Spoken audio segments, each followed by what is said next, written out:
In the vast expanse of the grasslands that stretched across the isle, there lived a juvenile Troodon named Echo, who found himself alone in a world filled with danger and uncertainty. From the moment he hatched, Echo knew he was different.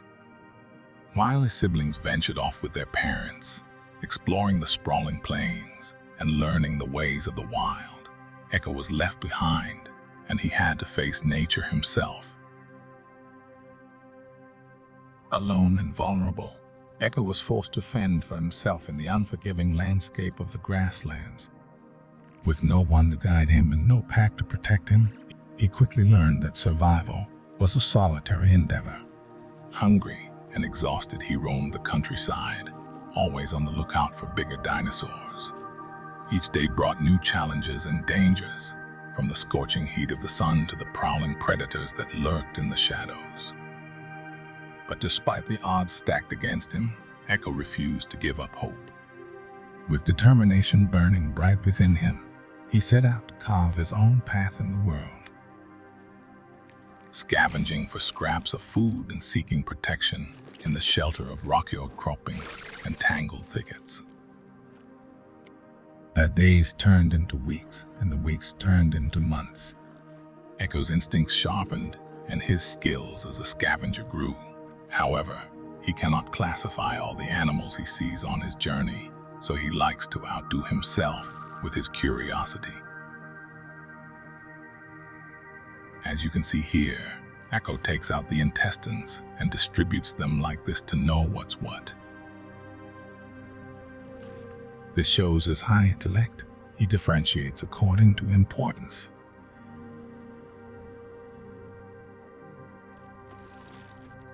One more little boost. Then Echo has to go looking for drinking water. At the same time, he must pay attention to all possible drives. He learned to move silently through the grasslands, his piercing wide eyes scanning the horizon for any sign of danger. This is his first water after days of finding it on his own. At this moment, he seems safe, but that could change at any moment.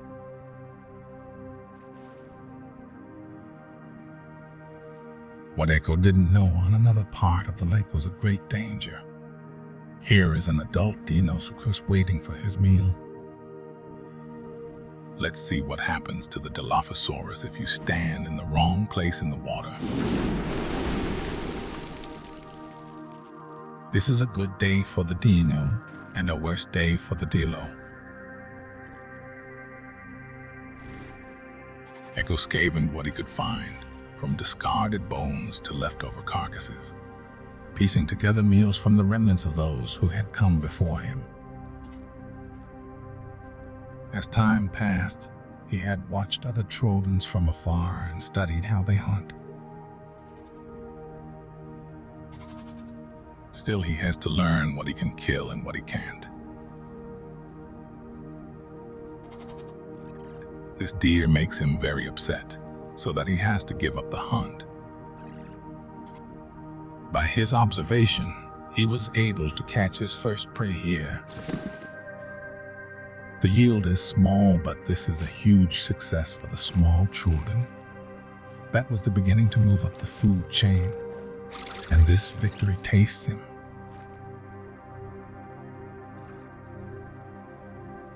But after this triumph comes the fall. As Echo wandered the vast expanse of the grasslands, he couldn't shake the feeling of loneliness that gnawed at his heart. He longed for companionship, for the warmth of a pack and the security of a family. Yet with each passing day, his hope began to wane, and the harsh reality of his solitude threatened to consume him. But for this day, he must find a safe place to stay. Luckily, Echo has found a suitable shelter where he can relax for the rest of the day. Here he has enough space to hide and find a safe place to sleep, a miracle that this has not yet claimed. since surely no one will have sought a place for his ego. In this curtain, the first thing he does is look around for dangers and possible hiding places. Once Echo has found a suitable hiding place, he makes himself comfortable and clears up bumps when lying down. Although the Troodon is a nocturnal hunter, currently its senses are not fully developed and it lacks the experience.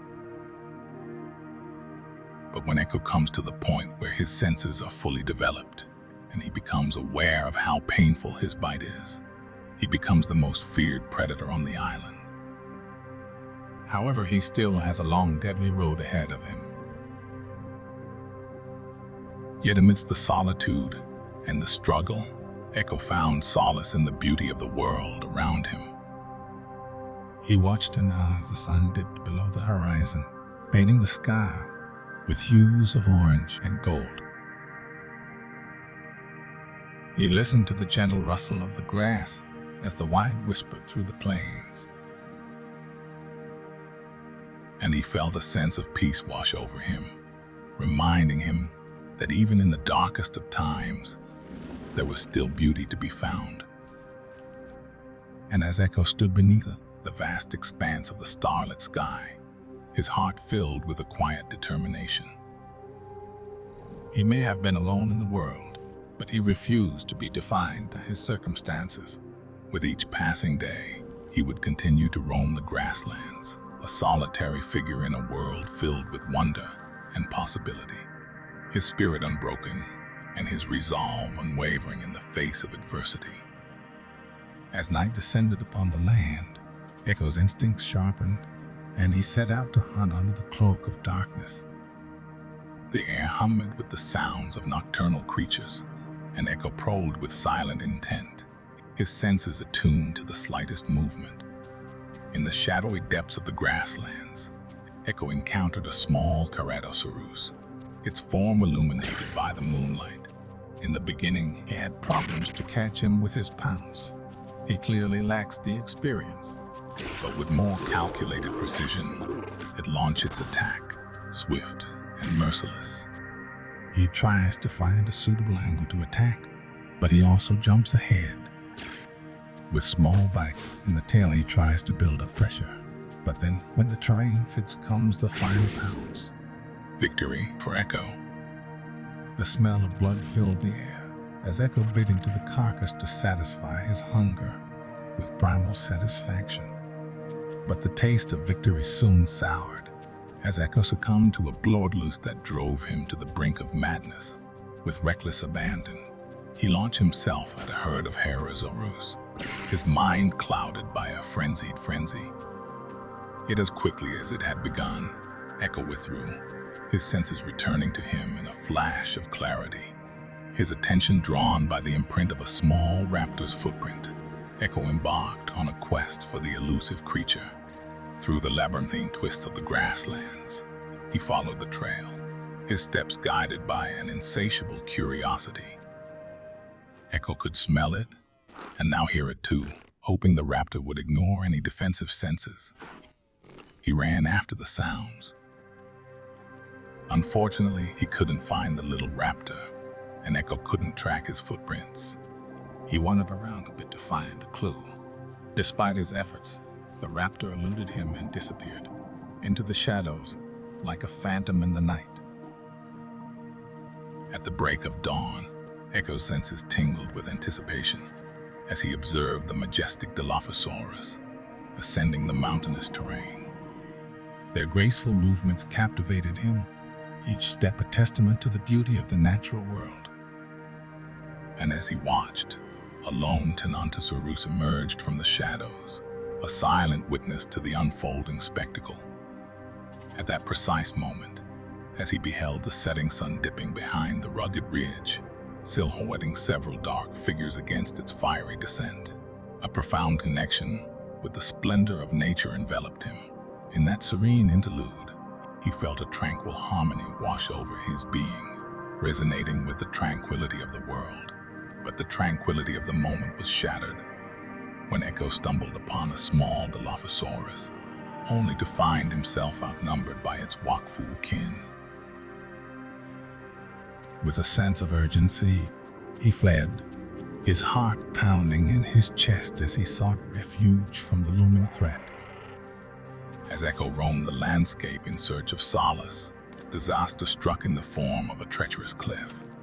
With a sickening crunch, his legs buckled beneath him, the pain searing through his body like wildfire.